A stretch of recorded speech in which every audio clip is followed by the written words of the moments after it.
हाँ जी, good afternoon दोस्तों। Video है, उम्मीद है आप सब ठीक ठाक होंगे।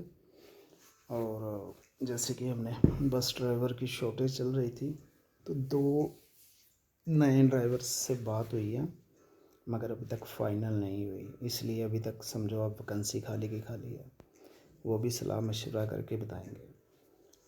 और एक क्लाइंट हमें महाराष्ट्र से मिला। मैं किसी का नाम या प्राइवेसी शो नहीं कर सकता। वो किसी गल्फ़ देश में बस ड्राइवर है। उनका भी फाइनल हो सकता है, मगर एकदम से नहीं होता ना।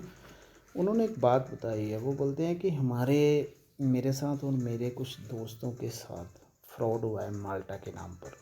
और फ्रॉड भी ऐसा हुआ है कि 8-10 लाख रुपए एक एक आदमी से ले लिया है। तो काफ़ी लंबी बात हुई, क्योंकि सऊदी में फिर उनका व्हाट्सएप नहीं चलता था, तो इंस्टाग्राम में ज़्यादा यूज़ करता नहीं हूँ।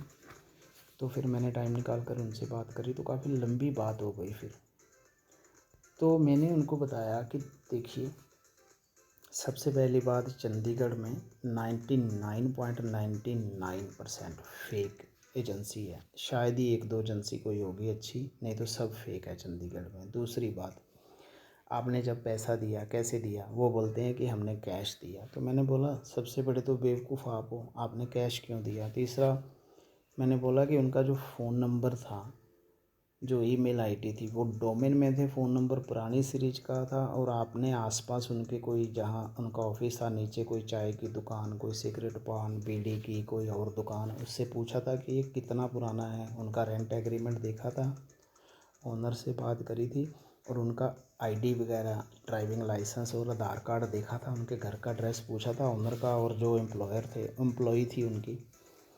बोलते नहीं, ये चीज़ें तो नहीं। उन्होंने कंपनी की बहुत सारी चीज़ें दिखाई। तो मैंने बोला क्या आपने उनका विजिटिंग कार्ड और नाम गूगल पर सर्च करा था?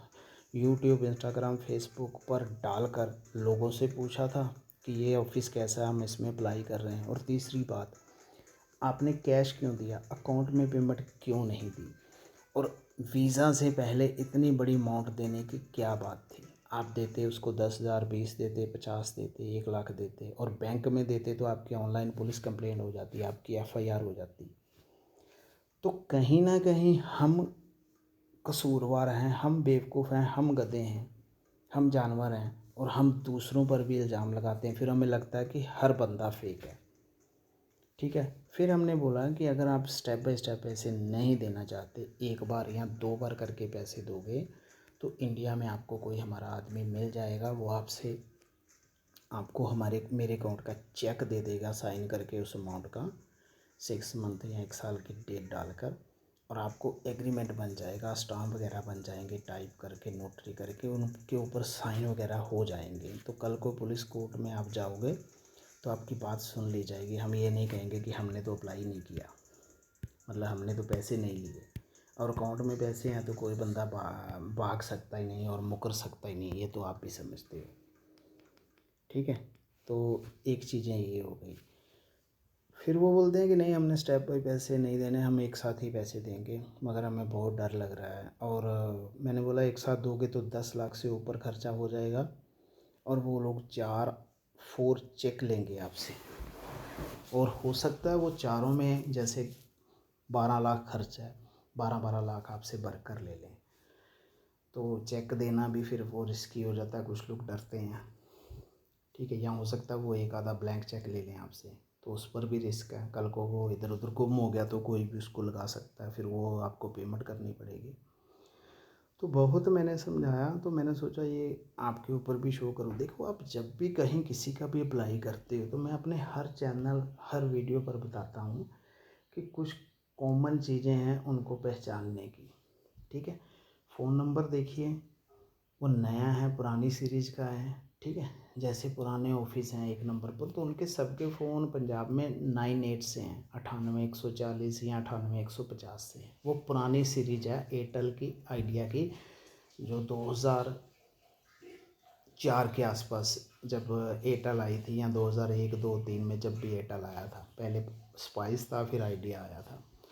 तो पुरानी सीरीज के फ़ोन का नंबर का मतलब आप समझते हो। और वो नया नंबर जो है वो 98 में नहीं आता, ना ही 99 में आता है, वो 7884 ऐसी सीरीज आती है। और एक उनका ईमेल, जो बड़ी कंपनी होती है उनका ईमेल डोमेन में होता है, तो आप उनका ईमेल देखो कि डोमेन में है, और उनके ऑफिस में लैंडलाइन फ़ोन है या नहीं है। 3 चीज़ें तो ये हो गई, ठीक है। ये चीज़ें आप देखो, इनसे भी आपको पता चल जाएगा कि वो लोग फेक हैं या रियल है। आप समझ रहे हो मेरी बात। और चौथी बात, आप उनसे आईडी मांगो, उनको बोलो कि भाई हमें 2 ऐसे बंदे दो, 2 वीज़ा दिखाओ और उनकी वीडियो दिखाओ जिनका आपने वीज़ा लगाया हुआ है, और हम हमारे से उनका कॉन्टैक्ट नंबर दो, हम उनसे बात करके देखेंगे कि आपके थ्रू वो गए हैं, आपको कितनी नॉलेज है। अगर वो ड्राइवर में भेज रहे हैं तो उनसे पूछो इंटरनेशनल लाइसेंस कब अप्लाई होगा। उनको बोलो मैं अनपढ़ हूँ, अगर वो आपको अनपढ़ में भी भेज रहे हैं माल्टा में बस ड्राइवर में, तो तब भी वो डाउट है। अगर आपको वो फूड दे रहे हैं कि फूड अकोमोडेशन फ्री है माल्टा में, तब भी वो गलत है। अगर वो स्टार्टिंग में ही आपसे एम्बेसी की फ़ीस मांग रहे हैं, तब भी वो फेक है। तो इन सब चीज़ों से पता चल जाता है। आप क्यों नहीं ट्राई करती। किस दुनिया में हम लोग जी रहे हैं। लोग चांद पर पहुंच गए, मंगल ग्रह पर पहुंच गए, मगर हम इंडियन वहीं के वहीं हैं। फिर हम दूसरे को भी दोष देते हैं कि नहीं जी फ्रॉड हो गया, हम डरते हैं हमारे साथ फिर फ्रॉड हो जाएगा, हमें तो सब फ्रॉड लगते हैं। तो कमेंट करके ज़रूर बताना कि जो बातें मैंने सही करी हैं वो सही हैं या गलत हैं। ठीक है, मिलते हैं नई वीडियो के साथ। Thank you.